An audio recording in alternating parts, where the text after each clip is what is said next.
أعوذ بالله من الشيطان الرجيم. بسم الله الرحمن الرحيم. السلام عليكم ورحمة الله وبركاته. الحمد لله الحمد لله الذي أنعمنا بنعمة كثيرة التي بها نعمل صالحا لتناول الجنة من باب حسن الخاتمة. وإن الحمد لله نحمده ونستعينه ونستغفره ونعوذ بالله من شرور أنفسنا ومن سيئات أعمالنا. من يهده الله فلا مضل له ومن يضلل فلا هادي له. أما بعد فإن أصدق الحديث كتاب الله وخير الهدى هدى محمد صلى الله عليه وسلم وشر الأمور محدثاتها وكل محدثة بدعة وكل بدعة ضلالة وكل ضلالة في النار. Ma'asyiral muslimin wal muslimat, sidang majlis salat zuhur ya Allah muliakan dunia dan akhirat. Alhamdulillah, izin Allah kita bisa berkumpul kembali di musholah yang tercinta Al-Kautsar ini. Mudah-mudahan Allah jadikan kumpulnya kita ini menjadi sebuah wasilah Allah datangkan ilmu kepada kita sebagai modal untuk ibadah ke depannya insyaallah. Jamaah yang Allah muliakan, kita mengkaji kitab Fawaidul Fawaid, kitab yang ditulis oleh Al-Alama Ibnu Qayyim Al-Jauziyah yang ditahqiq oleh Syekh Ali Hasan bin Ali Abdul Hamid Ali Al-Halabi.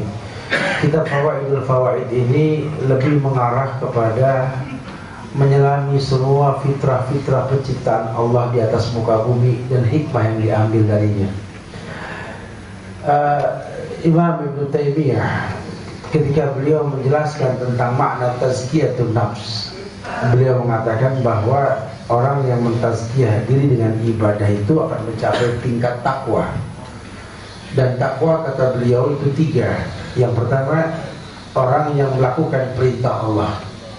Yang kedua, orang yang menjauhkan larangan-larangan Allah.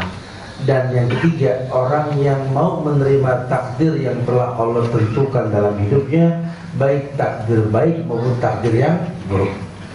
Karena Allah ciptakan semua pasti ada hikmahnya. Nah, di kitab Fawaidul Fawaid ini akan kita temukan beberapa hal yang kalau diambil faedahnya itu jelas, banyak sekali. Kita masuk kepada bahasan berikutnya, yakni bahasan tentang kitabullah yang tersurat maupun yang tersirat. Ima Quran yang memang tersurat atau ayat-ayat Allah dalam bentuk fenomena alam atau takdir yang kita rasa. Ada hikmah di balik ini semua. Beliau menulis dalam muqaddimah kitab ini, muqaddimah bahasan ini tentang efek dari ma'rifatullah karena sesuatu yang kita pahami dengan benar. Surat Al-Baqarah ayat 164. Ketika Allah berfirman, "Inna fi khalqis samawati wal ard wa ikhtilafil laili wan nahari wal fulk allati tajri fil bahri bima yanfa'un nas." Ayat ini ayat kita suruh berpikir. Karena Allah berfirman, "Inna fi khalqis samawati wal ard", sesungguhnya di dalam penciptaan langit dan bumi, wa ikhtilafil laili wan nahari, dan bergesernya malam dengan siang, wal fulk, yakni bahtera, allati tajri fil bahri, yang berlayar di atas samudra yang luas, bima yanfa'un nas, membawa muatan yang banyak. Itu kan enggak main-main. Kita lihat langit yang ditinggikan tak bertiang. Kita lihat bintang gemintang rembulan yang tak memiliki kabel ikatan. Lihatlah hamparan bumi yang luas. Lihatlah laut yang tak bertepi. Ini gak main-main loh. Setiap tempat tersebut ada makhluk yang menguasainya, yang memang spesialis. Kalau di udara ya kita bicara burung terbang lah. Karena gak ada cerita burung lari, pasti burung terbang. Itu udara kayaknya yang megang burung kan. Kita bicara darat, ya sudah yang berjalan dengan kaki 2, 4, 6 dabah atau yang melata. Lihatlah, kita lihat laut, ya tentu kita identik sama yang bersisik, namanya ikan, betul. Tapi jujur namanya manusia bisa berjalan di atas, terbang di udara, berjalan di atas darat, berenang di dalam lautan, itulah manusia. Maka kalau Allah katakan laqad khalaqnal insana fi ahsani taqwim, Allah telah ciptakan manusia ahsan, menjadi makhluk yang terbaik. Betul. Karena 3 ciptaan Allah ini, manusia bisa jalan, bisa terbang, bisa berenang. Dulu belum ada orang terbang, ngayal besi ngambang juga nggak ada. Cuma sudah ada itu, nanti kelak manusia bisa menguasai udara. Ya betul, sekarang orang terbang, dekatlah bumi, mudah sekali kita sampai ke mana saja. Ini kan semua ilmu pengetahuan. Tapi tetap dibalik itulah ayatil liqaumin yatafakkarun, ada tanda-tanda buat orang yang mau berpikir. Maksudnya apa? Banyak. Nanti kalau rujukannya ya ayyuhalladzina amanu taqullaha wa aminu birrasulihi yu'tikum kiflan min rahmati wa yaj'alakum nuran tamshuna bihi wa yaghfir lakum. Yang pernah kita bahas. Ya, ini surat Al-Hadid ayat 28. Hai orang yang beriman, bertakwalah dan berimanlah dengan yang Rasul bawa, Allah berikan 2 cahaya.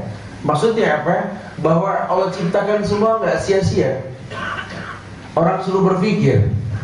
Makin dia berpikir tentang ciptaan Allah, makin kecillah dia di hadapan Allah. Kita disuruh berpikir. Qul law kana al-bahru midadan li kalimati rabbi lanafidal bahru qabla an tanfadha kalimatu rabbi walau ji'na bimisli madada. Katakan ya Muhammad, katakan kalau kalian mau berpikir tentang penciptaan Allah ini, tentu kalian akan berkata ilmu Allah tuh nggak ada habisnya. Sekalipun tinta dijadikan laut dijadikan tinta, batang dijadikan pena untuk menulis, tidak akan pernah selesai kalimat-kalimat Allah walaupun didatangkan lagi. Maka wajar nanti kalau kau menyelami, mengarungi bahtera kehidupan, makin kau tahu kehidupan ini seperti apa. Sholat itu solusi loh. Allahu Akbar, Allah Akbar, anak sohir. Ya Allah, kecil banget kita di mata Allah. Udah sombong. Ya, jatuh masih berdarah, kaget masih deg-degan, gitu ya. Udah sombong. Afala yanzuruna ilal ibli kaifa khuliqat wa ilas sama'i kaifa rufi'at wa ilal jibali kaifa nusibat wa ilal ardi kaifa sutihat. Fadzakir. Coba lihat kamu yang sombong, yang petang-petang peteng-teng, coba lihat gunung sekali-kali. Itu gunung gede loh. Kamu segini. Kelak nanti hari kiamat gunung bakal jadi debu, haba'an mansura. Apalagi kamu. Apa enggak cukup kematian yang kau takziah kemarin? Bahwa kullu nafsin dha'iqatul maut, setiap yang hidup pasti didatangi oleh kematian. Yuk berpikir coba. Lihat orang kalau sudah mati, boleh beda komplek, beda kapling, lubangnya sama. Enggak ada perbedaannya. Ini kan sebuah bukti bahwa apa yang kita miliki sifatnya gurur, kenikmatan yang menipu. Fawaidul fawaid mengiring kita untuk mengambil kesimpulan itu. Tidak cukup ke itu sebagai contoh.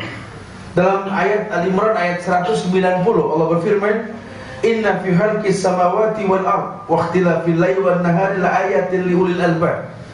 Buat ulil albab, orang yang mau berpikir pergantian fenomena, ya ini siang ke malam, malam ke siang, bumi yang terhampar, langit yang ditinggikan, la ayatin liulil albab.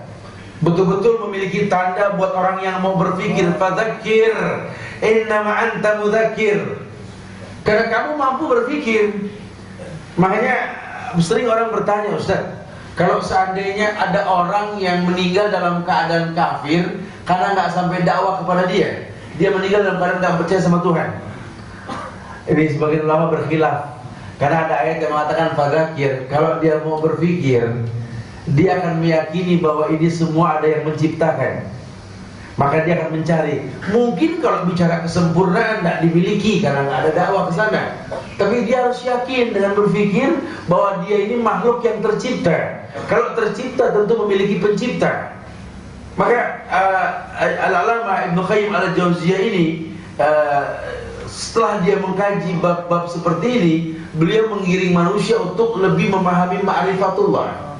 Kata beliau, ma'rifatullah, mengenal Allah dengan cara yang betul. Tidak seperti pemahaman orang-orang sufi yang memahami ma'rifatullah itu wahdatul wujud, menyatunya diri seorang hamba dengan Tuhannya. Orang makin banyak wirid, makin suci, makin gak punya dosa.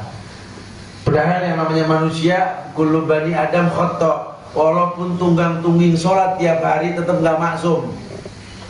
Yang maksum cuma Rasul. Para nabi dan Rasul Allah maksumkan. Pun mereka manusia. Kalau Allah gak maksumkan, ya mereka manusia. Bukankah itu perkataan Yusuf? Wa ma ubarri'u nafsi inna nafsa la'amaratun bisu'.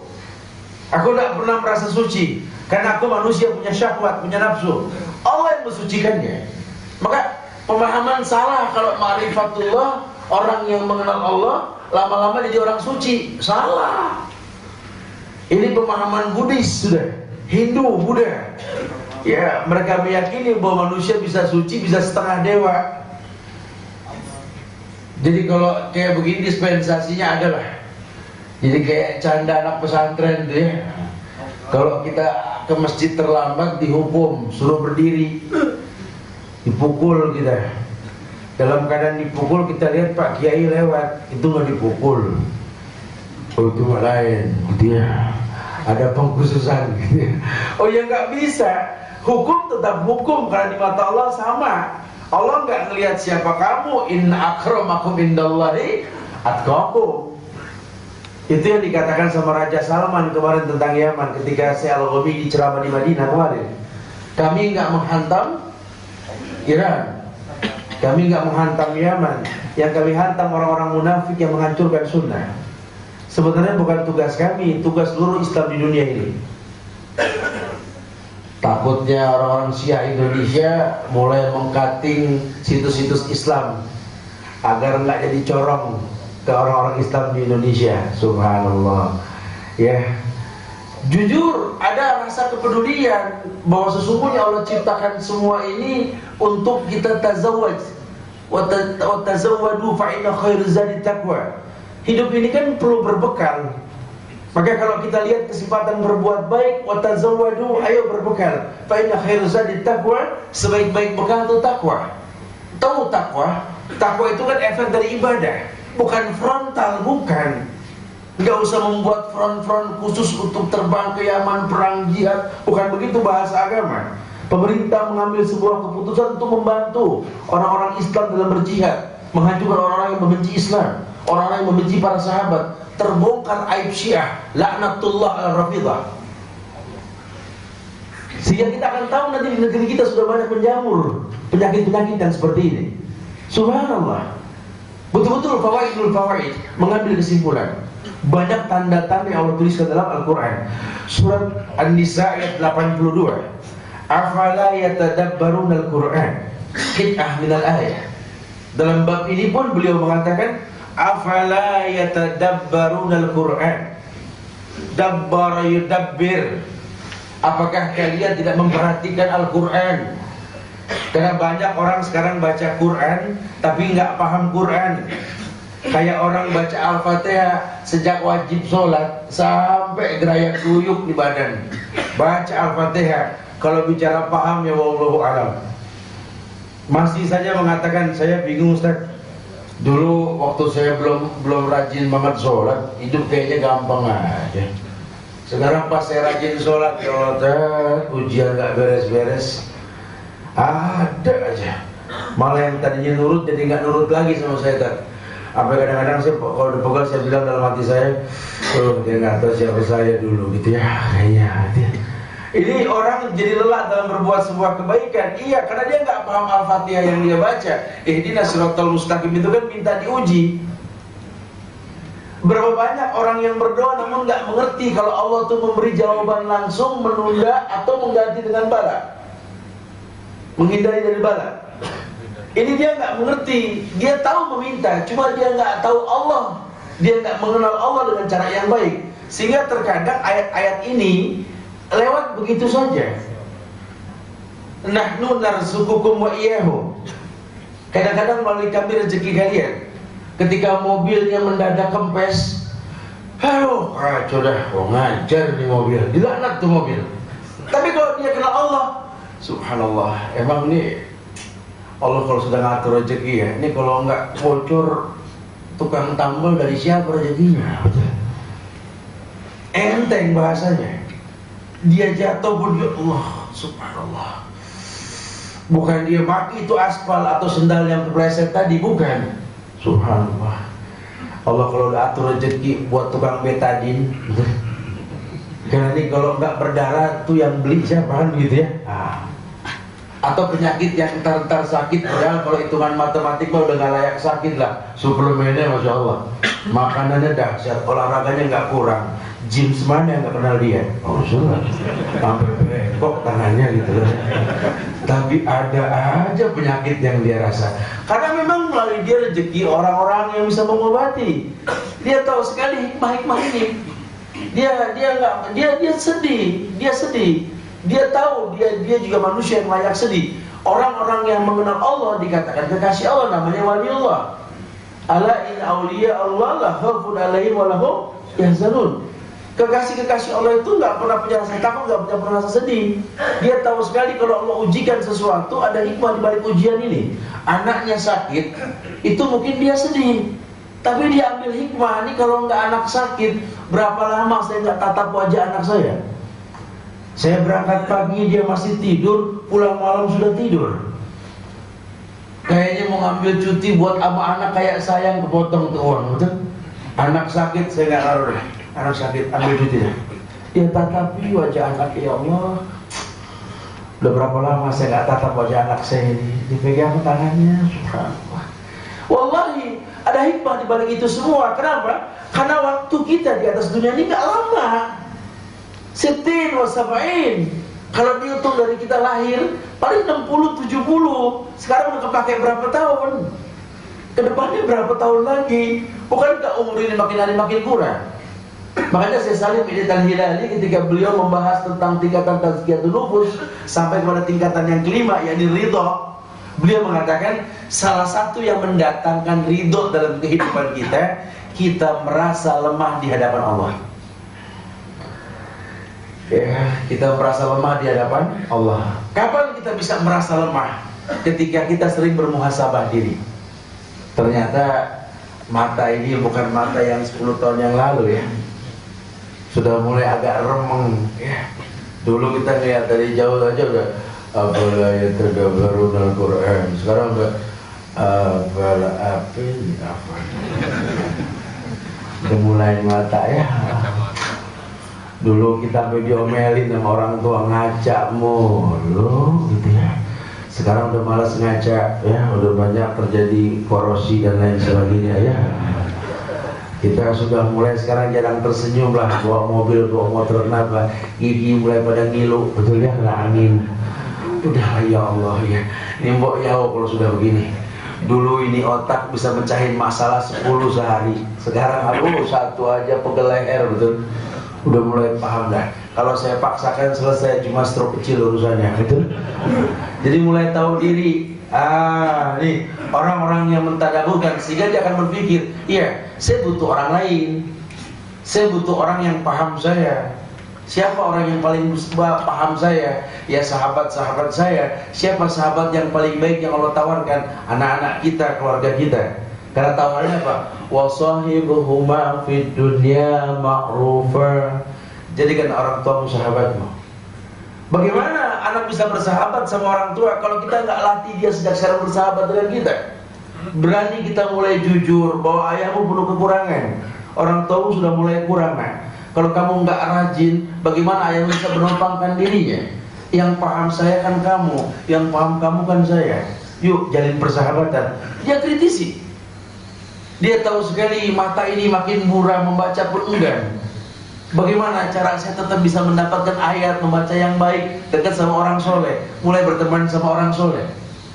Yang mungkin kita nggak perlu baca lagi, tapi ngelihat cara sholatnya orang soleh, sikapnya orang soleh, bagaimana sosialisasinya, kita bisa menyerupai mereka. Almar'u ala dini khalili, karena orang tergantung agama temannya.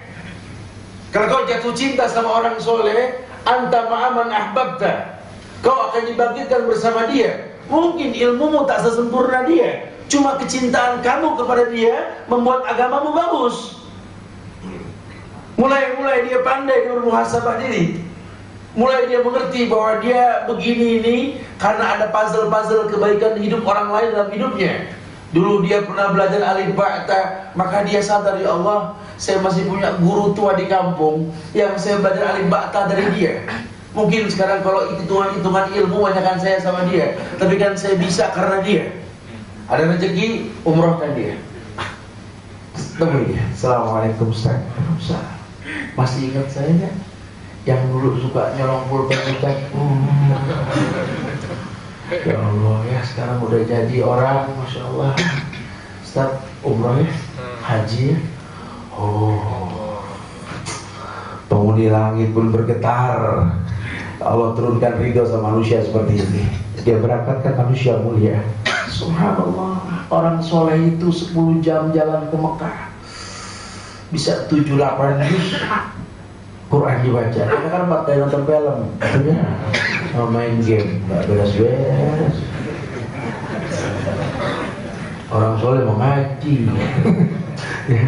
Itu bacaan dia tuh bacaan kita loh. Masya Allah. Tawafnya dia 7 kali, 2 rakaat di Maqam Ibrahim menghadap ke Ka'bah. Dia beristighfar, dia minta yang terbaik. Istighfar dia, istighfar kita loh. Ibadah. Ketika kita merasa kita kurang, ini orang yang berilmu. Dia paham sekali, dia mengerti sekali, dia makan enak. Cuma syukur dia nggak sebanyak orang miskin dan kita kasih makan enak. Maka Rasul mengatakan apa? Wa'atimhum min ta'amik. Kasih dia makan makanan yang kamu makan, bukan sisa makananmu. Kamu makan. Ya Allah, enak ini makanan. Pesen 2 lagi, 2. Ada yang lebih berhak untuk makan ini. Sehingga ketika kau beri orang yang lebih berhak, dia mengunyah. Subhanallah, nikmatin. Subhanallah, orang soleh beda loh pokoknya. Bismillahnya beda sekali. Maka Nabi mengatakan, la ya'kulu ta'aman illa taqiyun. Silahkan bikin pesta, silahkan buat acara, tapi tolong jangan sampai yang makan makanan kamu bukan orang yang bertakwa. Tujuannya apa? Akumulasi nilai. Ada syukur orang-orang yang berhak untuk bersyukur. Allah berikan tambahan buat kita. Ini yang Allah katakan, nahnu narzuqukum wa iyyahum. Kadang melalui kamu rezeki mereka, kadang melalui mereka lah tasbih yang indah, gitu loh. Betul-betul dia bermuhasabah diri. Kesempatan sedikit sekali.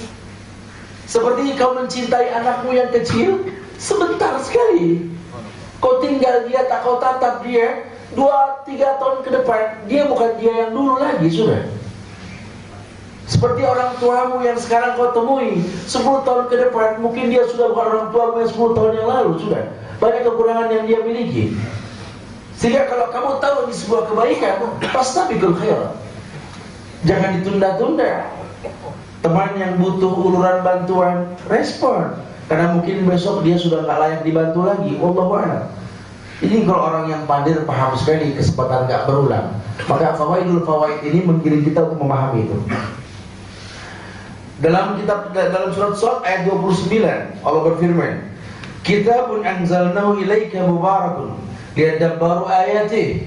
Ini Quran Allah turunkan, di dalamnya mubarak, keberkahan. Liyadabbaru ayatih, supaya kalian mentadaburkan ayat-ayatnya. Apa misalnya? Kita tahu kenapa musi Al-Baqarah judulnya. Oh, ternyata ada kisah tentang Samiri, kisah tentang Al-Baqarah, yakni sapi yang mau disembelih, yang orang-orang Israel punya karakter. Tuh pahami, kalian gak usah kerja sama Israel, karena Allah sudah hinakan dia. Urusan sapi aja ruwet. Ya, pakai nanya nih sapi laki apa perempuan, warnanya bagaimana, bentuknya, ruwet kan urusannya. Coba kalau dari pertama urusan sapi selesai. Potong sapi ya potong sapi mana ya selesai udah. Kan kita bisa simpulkan ya, ternyata memang Rasul sudah menyampaikan hancurnya kalian di kasratus su'ali wa ikhtilafum ala anbiya'ihim. Hancurnya umat sebelum kalian karena banyak ngomong, banyak berdebat, banyak berteori. Sudah bicara sholat, ini Quran, ini sunnah ikutin, tapi menurut guru saya ruwet urusannya. Orang Islam nggak boleh seperti itu. Wa makana lil mu'minin wala mu'minatin idza qadallah wa rasulahu amran ayatul lahul khiyaratu min amri. Tidak ada pilihan lain. Biasakan seperti itu, hadi sabili, jalan cuma satu, tak berbilang kebenaran. Kita lihat surat An-Naml. Apa namanya? Semut. Nah, jangan nunggu film semut ditayangkan sama orang kafir. Di Quran sudah ada semut, gitu ya, keluarga semut. Lihat cerita semut yang mau diinjak sama Sulaiman. Ketika Sulaiman paham, biang semut bilang masuk ke lubang. Sulaiman mau lewat terkeinjak. Sulaiman paham bahasa semut. Apa yang Sulaiman katakan? Rabbi auzi'ni an ashkura nikmataka allati an'amta alayya. Simpulkan, kita pun akan merasakan sesuatu yang gak mungkin terjadi dan kita mampu menyelesaikan. Bukan yes. Auzi'ni an ashkura nikmataka allati an'amta alayya. Pernah terasa pusing masalah takut, sujud selesai, ada solusi. Alhamdulillah ya Allah, auzi'ni an ashkura nikmataka allati an'amta alayya. Lihat anak yang keras kepala, diomongin nggak pernah paham, dia berubah. Auzi'ni an ashkura nikmataka allati an'amta alayya. Selesai karya cipta yang kita buat, contoh Ibrahim membuat Ka'bah, selesai apa yang dia katakan? Rabbana taqabbal minna. Betul-betul tersirat dan tersurat. Lihat itu An-Nahl, tahun. Apa sih ini An-Nahl? Ya Allah, kesempurnaan seorang mukmin itu seperti tahun. Orang yang namanya tahun, ya, itu cari makan di mana aja, nguntungin tempat yang dia ambil makanannya. Kita boleh kerja di Pertamina, kerja di mana, silakan kayak tahun. Tapi Pertamina untung karena ada kita. Bukan rugi gara-gara kita, ya dia masuk lagi, bukan begitu gitu ya. Tapi betul-betul diharapkan. Kenapa? Mengambil tapi nggak merugikan. Mancing ikan air nggak keruh lah, bahasa gampangnya lah. Betul-betul bahwa memang wujud kita ini bermanfaat.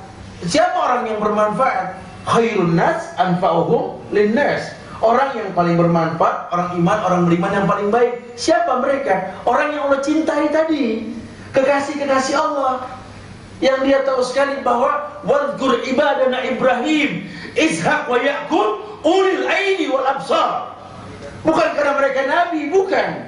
Ini Ibrahim, Ishaq, Ya'qub bukan sekedar nabinya, ulil aidi wal absar.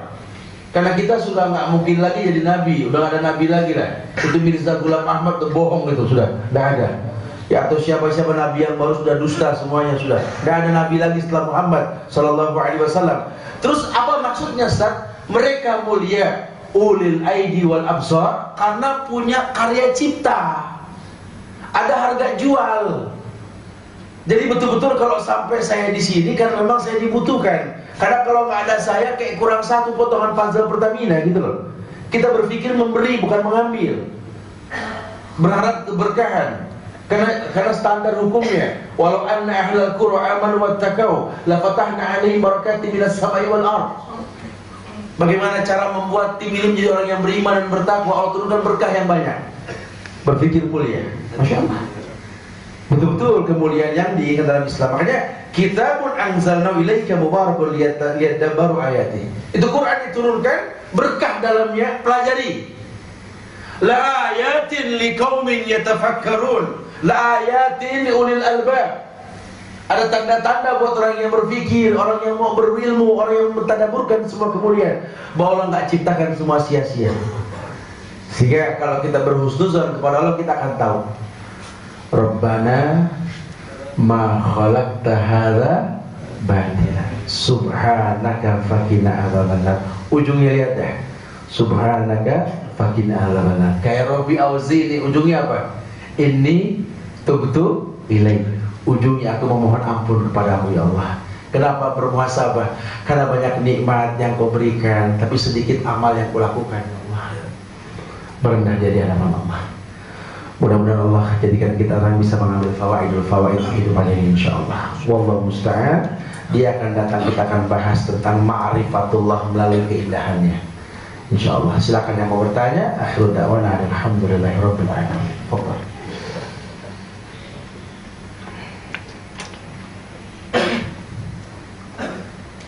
Fadhal. Silakan. Mungkin ada yang saya sampaikan nggak dipahami. Fadhal. Ya, antum silakan. Tadi di awal menjelaskan tentang faedah doa adalah diterima, diganti dengan baik atau dihilangkan bala, Ustaz ya? Iya. Nah, saya pernah mendengar kalau silaturahmi itu memperpanjang usia. Baik. Apakah itu benar? Kalau benar, bagaimana korelasi dengan takdir, Ustaz? Barakallahu fiik. Apa korelasi antara orang yang silaturahmi dengan takdir tadi? Ayo akhirullah. Innallaha qaddara maqadara al-khalaiq qabla yakhluqas samawati wal ardi 50,000 sana. Kalau bicara takdir sudah baku, ulama sepakat Allah telah tentukan takdir manusia 50.000 tahun sebelum tercipta langit dan bumi. Itu hak Allah. Hak Allah. Cuma kita diperintahkan untuk menjadikan Nabi Muhammad sebagai uswatun hasanah. Laqad kana lakum fi Rasulillahi uswatun hasanah liman kana yarjullaha wal yawmil akhir. Buat orang yang mengharapkan hari akhir nanti. Rasulullah mengatakan la yarudul qada illa doa. Tidak ada bisa merubah takdir kecuali doa. Sehingga takdir itu kan beragam, takdir baik, takdir buruk ya. Ini yang dicontohkan sama Umar menghindari Syam karena terjadi penyakit taun. Alasannya aku lari dari takdir yang buruk menuju takdir yang baik. Berkaitan dengan silaturahmi pun sama. Karena Rasul mengatakan bahwa man arada ayyub sata fi rizqi wa yunsa'ala fi asari falyasrahimahu. Ini ada bahasan sebuku loh berkaitan dengan ini. Kenapa? Karena memang hikmahnya dalam. Kita perlu tahu asbabun nuzul dari hadis ini, bahwa ketika Rasul mengatakan barang siapa yang ingin disehatkan badannya, dipanjangkan umurnya, dibanyakan rezekinya, sambung silaturahmi. Maksudnya apa? Ada fawaid dalam silaturahmi. Nanti kita ketemu di buku ini. Ya, apa sih yang menyebabkan kita suruh silaturahmi? Ternyata silaturahmi itu luas sekali artinya. Contoh yang paling gampang saja, kita bersilaturahmi yang utama itu ke orang tua. Kita akan didoakan sama dia. Dan kita harus tahu loh, pemandangan paling indah di atas dunia itu cuma dua. Yang pertama Ka'bah, memandang Ka'bah.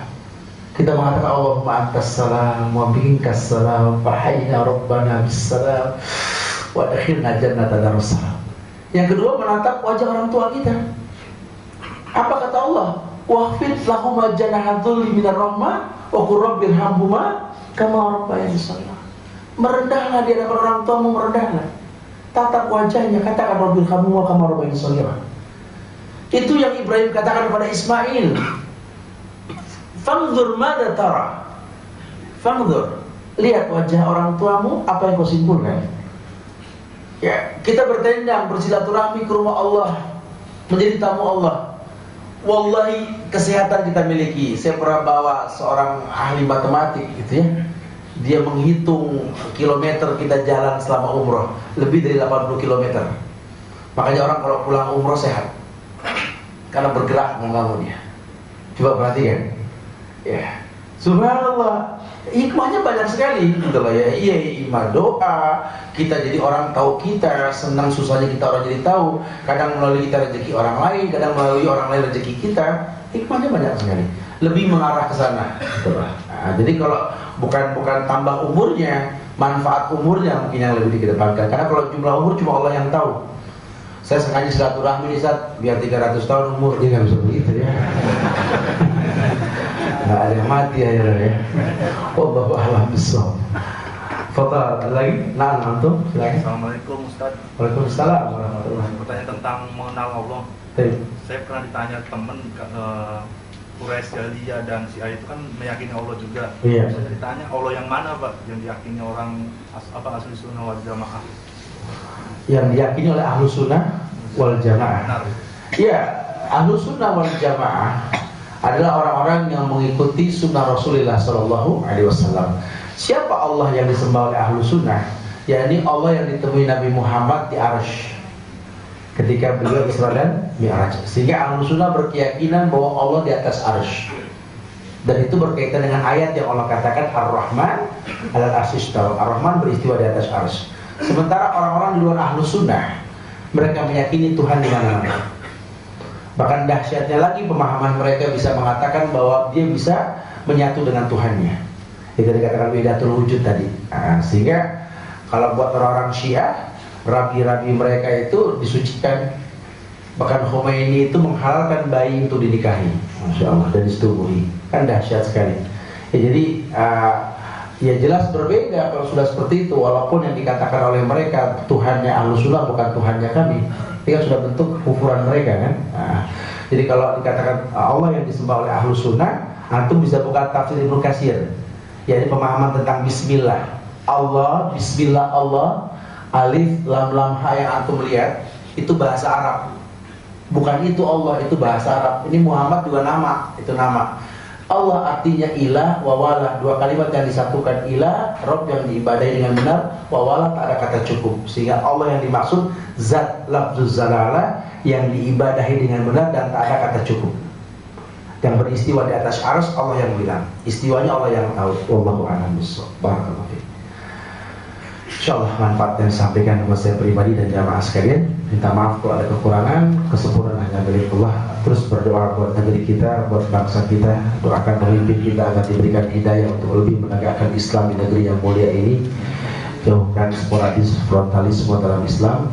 Doakan sahabat-sahabat kita di Yaman untuk bisa selalu istiqomah di atas agamanya dan bisa mengusir orang-orang Syiah dari negeri tersebut, insyaallah. Wallahu a'lam bishawab. Aqulu qouli hadza wa astaghfirullah li wa lakum li sa'iril muslimina wal muslimat innahu huwal ghafurur rahim. Subhanaka wa bihamdika asyhadu an la ilaha illa anta astaghfiruka wa atubu ilaik. Assalamualaikum warahmatullahi wabarakatuh.